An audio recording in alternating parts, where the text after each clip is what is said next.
Good morning to all my students. आज हम आपको क्लास 7 हिंदी व्याकरण चैप्टर 2 वर्ण विचार के बारे में बताएंगे। पहले हम आपको यह बताएंगे कि वर्ण क्या है। वर्ण भाषा की वह छोटी छोटी ध्वनि है जिसके और टुकड़े नहीं हो सकते। हम भाषा के माध्यम से अपने भावों को प्रकट करने के लिए मुंह से कुछ ध्वनियों का प्रयोग करते हैं। इन ध्वनियों को लिखने के लिए कुछ चिन्ह निश्चित किए गए हैं जो वर्ण कहलाते हैं, जैसे अ, फ, न, क, आ, ब आदि। परिभाषा: हिंदी में जिन ध्वनियों का प्रयोग हम मौखिक रूप से करते हैं उन्हें लिखित रूप से व्यक्त करने वाले चिन्ह वर्ण कहलाते हैं। वर्णमाला: वर्णों के व्यवस्थित समूह को वर्णमाला कहते हैं। वर्णमाला शब्द का शाब्दिक अर्थ है वर्ण प्लस माला, अर्थात वर्णों की लड़ी या माला। हिंदी वर्णमाला में कुल 48 वर्ण तथा 4 संयुक्त वर्ण हैं। ये इस प्रकार हैं: स्वर 11 अ, आ, ई, उ, री, ए, ओ, औ। व्यंजन 33 क, ख, ग, घ, अंगा, च, छ, ज, झ, इया, ट, ठ, ड, ढ, अणा, त, थ, द, ध, ना, प, फ, ब, भ, मा, या, रा, ला, वा, शा, सा, साहा, अयोग वाह 2, अंग आहा, अन्य 2, ढा, ढ़ा। संयुक्त व्यंजन 4 छत्रा, ज्ञा, श्रा। वर्ण की विशेषताएं। वर्ण की निम्नलिखित विशेषताएं हैं। वर्ण भाषा की सबसे छोटी इकाई है। वर्ण के टुकड़े नहीं किए जा सकते। भाषा के प्रत्येक शब्द का निर्माण वर्ण से होता है। वर्ण भाषा का मूल आधार है। यदि वर्ण न हो तो भाषा का कोई रूप न होगा। वर्ण के 2 भेद होते हैं। वर्ण के भेद: स्वर, व्यंजन। पहला, स्वर। जिन वर्णों का उच्चारण स्वतंत्र रूप से बिना किसी अन्य वर्ण की सहायता के होता है वे स्वर कहलाते हैं। हिंदी वर्णमाला में 11 स्वर हैं। अ, ई, उ, री, ए, ओ, औ। स्वर के 3 भेद होते हैं। स्वर के भेद: हर्ष स्वर, दीर्घ स्वर, प्लुप्त स्वर। पहला, हर्ष स्वर। वे स्वर जिनके उच्चारण में कम समय लगता है तथा श्वास मुख से झटके से बाहर निकलती उन्हें हर्ष स्वर कहते हैं। ये 4 होते हैं: अ, री, उ, इन्हें मूल स्वर भी कहते हैं। दूसरा, दीर्घ स्वर। वे स्वर जिनके उच्चारण में हर्ष स्वर की तुलना में दुगना समय लगता है वे दीर्घ स्वर कहलाते हैं। हिंदी में ये स्वर 7 हैं: आ, ई, उ, ए, ओ, औ। इन्हें संधि स्वर भी कहा जाता है। तीसरा, प्लुप्त स्वर। वे स्वर जिनके उच्चारण में दीर्घ स्वर से भी ज़्यादा समय लगता है प्लुप्त स्वर कहलाते हैं। हिंदी में ओम एकमात्र ऐसा स्वर है। विशेष बात: प्लुप्त स्वर का उच्चारण वेद मंत्रों या प्रार्थना में ही किया जाता है। भाषिक पटुता।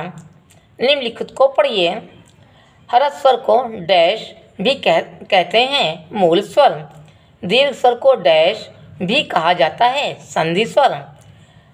दीर्घ स्वर में हर्ष स्वर से लगभग डैश समय लगता है, दुगना। दूसरा, व्यंजन। जिन ध्वनियों के उच्चारण में स्वरों के सहयोग की आवश्यकता पड़ती है तथा उच्चारण में हवा मुख के अलग अलग स्थानों से टकरा कर बाहर निकलती है व्यंजन कहलाते हैं। हिंदी में इनकी संख्या 33 है। इनका उल्लेख पाठ में पीछे किया जा चुका है। व्यंजन के भेद: व्यंजनों का वर्गीकरण मुख्य 2 आधारों पर किया जाता है। पहला, स्पर्श के आधार पर, दूसरा, श्वास की मात्रा के आधार पर। पहला, स्पर्श के आधार पर व्यंजन के भेद। स्पर्श के आधार पर व्यंजनों को 3 प्रकार से बांटा गया है। पहला, स्पर्श व्यंजन, दूसरा, अंतस्थ व्यंजन, तीसरा, उष्म व्यंजन। का स्पर्श व्यंजन: जिन व्यंजनों का उच्चारण करते समय जीभ मुख के किसी न किसी भाग को स्पर्श करती है उन्हें स्पर्श व्यंजन कहते हैं। ये संख्या में 27 हैं तथा 5 भागों में विभक्त हैं। का वर्ग: क ख ग घ अंगा। चा वर्ग च छ ज झ इया टा वर्ग ट ठ ड ढ अणा ड़ ड। ता वर्ग त थ द ध ना। पा वर्ग प फ ब भ मा। विशेष बात ढ और ढ को उच्चित व्यंजन है। ऐसे वर्ण शब्द हैं जो मुंह के शुरू में नहीं आते। इनसे बने कुछ शब्द इस प्रकार हैं: ड़ा, कड़ी, छड़ी, थोड़ा, धड़कन, मकड़ी, लकड़ी आदि। ड, कढ़ाई, बूढ़ा, चढ़ाई, सीढ़ी, गढ़, दाढ़ी, गाढ़ा आदि। दूसरा, अंतस्थ व्यंजन। जिन व्यंजनों के उच्चारण में अंदर से बाहर की ओर शक्ति लगती है, ये व्यंजन स्वरों और व्यंजनों के मध्य में स्थित होते हैं, अतः इन्हें अंतस्थ व्यंजन कहते हैं। इनकी संख्या 4 है। य, र, ला, वा। उष्म व्यंजन। इन व्यंजनों के उच्चारण में एक प्रकार की सुरसुराहट सी होती है, अर्थात बोलते समय वायु रगड़ खाती हुई मुख से बाहर निकलती है। इन्हें ऊष्मा, जिससे ऊष्मा उत्पन्न होती है, अतः इन्हें ऊष्म व्यंजन कहते हैं। ये संख्या में 4 हैं। श, स, सा, हा। दूसरा, श्वास की मात्रा के आधार पर व्यंजनों के भेद। श्वास के आधार पर व्यंजनों के मुख्य 2 भेद होते हैं: अल्पप्राण, महाप्राण। पहला, अल्पप्राण। जिन व्यंजनों का उच्चारण करते समय श्वास वायु की मात्रा कम और कमजोर होकर बाहर निकलती है, उन्हें अल्पप्राण कहते हैं। प्रत्येक वर्ण का पहला, तीसरा और 5वां व्यंजन अंतस्थ तथा ऊष्म व्यंजन है। ऊष्म व्यंजन हा को छोड़कर अल्पप्राण व्यंजन कहलाते हैं। जैसे वर्ण अल्पप्राण व्यंजन। स्थान का वर्ग क, ग, ण, अंगा पहला, तीसरा, 5वां। चा वर्ग च, ज, इया पहला, तीसरा, 5वां। टा वर्ग टा, ड, ड़, अणा पहला, तीसरा उच्चित व्यंजन 5वां। ता वर्ग त, द, न पहला, तीसरा, 5वां। पा वर्ग पा, ब, मा पहला, तीसरा, चौथा। अंतस्थ व्यंजन य, र, ला, वा पहला, दूसरा, तीसरा, चौथा। ऊष्म व्यंजन श, श, सा पहला, दूसरा, तीसरा। दूसरा, महाप्राण। जिन व्यंजनों का उच्चारण करते समय श्वास वायु की मात्रा अधिक वेग से मुख से बाहर निकलती है तथा हा की ध्वनि सुनाई पड़ती है, उन्हें महाप्राण व्यंजन कहते हैं। प्रत्येक वर्ग का दूसरा व चौथा वर्ण तथा ऊष्म व्यंजन हा महाप्राण व्यंजन कहलाते हैं। जैसे वर्ग महाप्राण व्यंजन। स्थान का वर्ग ख, घ दूसरा, चौथा। चा वर्ग छ, झ दूसरा, चौथा। टा वर्ग ठ, ड़, फ दूसरा, चौथा उच्चित व्यंजन। ता वर्ग था, ध दूसरा, चौथा। पा वर्ग पा, भ दूसरा, चौथा। उच्च व्यंजन हा चौथा। भाषिक पटुता। निम्नलिखित शब्दों की अशुद्धियाँ दूर कीजिए। प्राण। प्राण को शुद्ध रूप में प्राण कहा जाता है। प्राण। साधु, साधु। रामायण, रामायण, रामायण। धर्म, धर्म। पड़ोस, पड़ोस। One, one. इसके अतिरिक्त हिंदी वर्णमाला में अन्य व्यंजनों और स्वरों को भी स्थान दिया गया है। ये हैं: पहला, संयुक्त व्यंजन। 2 व्यंजनों के संयोग से बने वर्ण को संयुक्त व्यंजन कहते हैं। ये संख्या में 4 हैं। छत्र, ज्ञासा। इनके संयोग तथा उससे बने शब्द निम्नलिखित हैं। संयुक्त वर्ण शब्द का प्लस सा बराबर छ।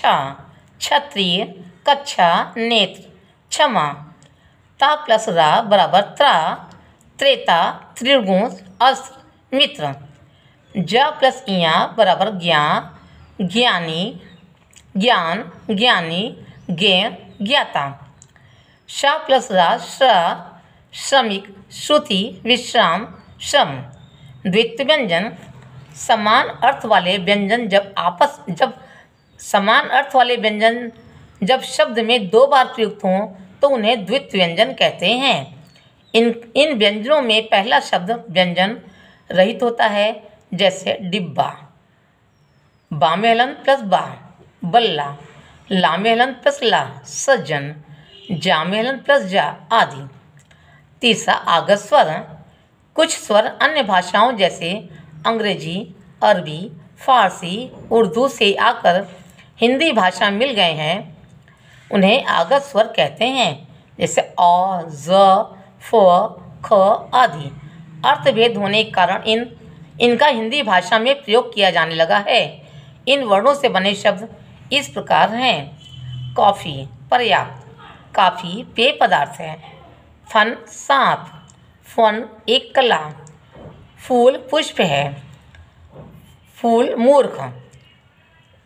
जरा बुढ़ापा, जरा थोड़ा। गज हाथी, गज नाप। खुदा खोदा हुआ, खुदा ईश्वर।